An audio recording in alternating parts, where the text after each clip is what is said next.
नमस्कार, मी सचिन भोसले. तुम्ही चांगला सीन बघितला असेल. आता हा सीन बघा. ही विश्रांतवाडीची पाण्याची टाकी आहे.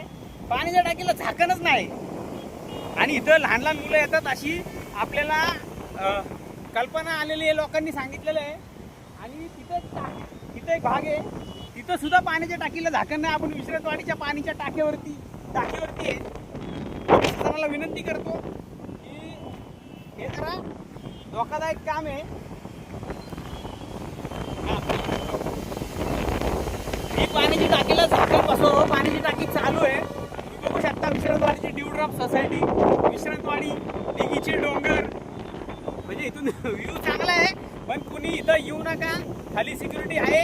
पण इथं जो विषय आहे महत्वाचा, इथं पाण्याच्या टाकीला झाकण नसल्यामुळं नागरिकांचं आरोग्य धोक्यात आहे आणि नागरिकांची सेवा हे आपलं काम आहे. तर प्रशासनाला विनंती की त्यांनी प्रथमतः पाण्याच्या टाकीचं झाकण लावावं आणि नागरिकांना स्वच्छ पाणी पुरवठा करावा. ही नवीन टाकी झालेली आहे, पण ह्याचं उद्घाटन झालेलं आहे. नागरिकांना पाणी चाललंय, पण टाकीवरती झाकणच नाही. प्रश्न असा आहे, तर जर टाकीला झाकण नाही मिळालं तर शोले स्टाईल आंदोलन करू, त्यानंतर सेनेच्या वतीने. धन्यवाद.